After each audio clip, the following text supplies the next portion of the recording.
ভাঙড়ের বিস্ফোরণ কাণ্ডে এনআইএর হাতে গ্রেপ্তার হওয়ার পর এবার তৃণমূলের প্রাক্তন বিধায়ক তথা ভাঙড়ের দলীয় প্রার্থী শওকত মোল্লার বিরুদ্ধে নতুন আইনি লড়াই শুরু করল বিজেপি।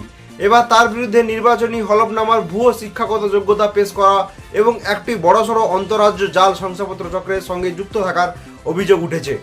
এই বিষয়ে ইতিমধ্যেই জীবনতলা থানা এবং বারুইপুর পুলিশ সুপারের দপ্তরে নিম্নলিখিত অভিযোগ দায়ের করেছে পদ্ম শিবির। ঘটনার জল কতদূর গড়ায় তা দেখতে এবার সিবিআই তদন্তে দাবিও তোলা হয়েছে। শওকতের অতীত হলফনামাগুলির অসঙ্গতি তুলে ধরে বিজেপি নেতৃত্ব দাবি করেছে, এর আগে তিনি কখনো নিজেকে উচ্চ মাধ্যমিক পাস আবার কখনো স্নাতক বলে দাবি করেছেন, আর এবার তিনি একেবারে স্নাতকোত্তর ডিগ্রি দেখিয়ে দিলেন। তৃণমূল নেতার এই পুরনো মন্তব্যকে হাতিয়ার করে অভিজিৎ বলেন, উনি বড়জোর 5-6 পর্যন্ত পড়েছেন। ওর দলনেত্রী নিজেই একসময় বলেছিলেন যে শওকত জীবনতলায় বসে বোমা বাঁধতেন। সেই ব্যক্তি এখন নির্বাচনী কমিশনের খাতায় MA পাসের শংসাপত্র জমা দিচ্ছেন। অভিযোগকারীর দাবি, শওকত মোল্লা একা নয়, এর পেছনে একটি সুসংগঠিত অন্তরাজ্য ভুয়ো শংসাপত্র চক্র সক্রিয় রয়েছে। এই চক্রের শিকড় খুঁজতে তৃণমূলের দ্বিতীয় সর্বোচ্চ নেতা অভিষেক বন্দ্যোপাধ্যায় ভূমিকা তদন্ত হওয়ার প্রয়োজন বলে মনে করছে বিজেপি।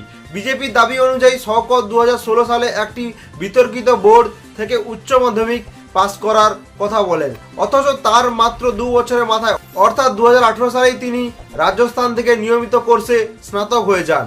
ক্যানিং পূর্বের প্রাক্তন বিধায়ক শওকত মোল্লাকে 2016 সালের বিধানসভা নির্বাচনের আগে ভাঙড় কেন্দ্রের পর্যবেক্ষণ ও পরবর্তীতে প্রার্থী মনোনীত করেছিলেন তৃণমূল শীর্ষ নেতারা।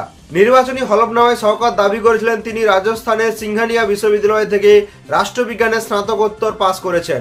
বিজেপির দক্ষিণ চব্বিশ পরগনা জেলার হেভিওয়েট নেতা অভিজিৎ দাসের পাল্টা দাবি, শওকতের এই শিক্ষাগত যোগ্যতা পুরোটাই কাল্পনিক ও জাল। তার প্রশ্ন, একজন জনপ্রতিনিধি পদ থেকে বিধায়ক হিসেবে বাংলার দায়িত্ব সামলানোর পাশাপাশি কিভাবে রাজস্থানে গিয়ে নিয়মিত ছাত্র হিসেবে MA ক্লাস করেন? তিনি কি তবে রোজ প্লেনে চড়ে ক্লাস করতে যেতেন? জালিয়াতির এই নথিপত্র নিয়ে বারুইপুরে এসপি দ্বারস্থ হয়েছিলেন বিজেপি দল। পুলিশ সুপারের তরফে জানানো হয়েছে, একজন উচ্চপদস্থ অধিকারীকে দিয়ে এই গোটা ঘটনা তদন্ত করানো হবে। তবে বিষয়টি গুরুত্ব বিবেচনা করে অবিলম্বে সিবিআই তদন্তে আর্জি জানিয়েছে বিজেপি। উল্লেখ্য, নির্বাচনের আগেই ভাঙড়ের একটি ওলট পালট করা বিস্ফোরণ কাণ্ডে নাম জড়ানোর পর গত জুন মাসে জাতীয় তদন্তকারী সংস্থা NIA শওকত মোল্লাকে গ্রেপ্তার করে। বর্তমানে তিনি কেন্দ্রীয় হেফাজতে রয়েছেন। জেলবন্দি প্রার্থীর ওপর এবার ভুয়ো ডিগ্রির এই আইনি খাড়া তৃণমূলের অস্বস্তি আরও বাড়ল বলেই মনে করছেন রাজনৈতিক মহল। এমনই খবর পেতে অবশ্যই চ্যানেলটিকে সাবস্ক্রাইব করে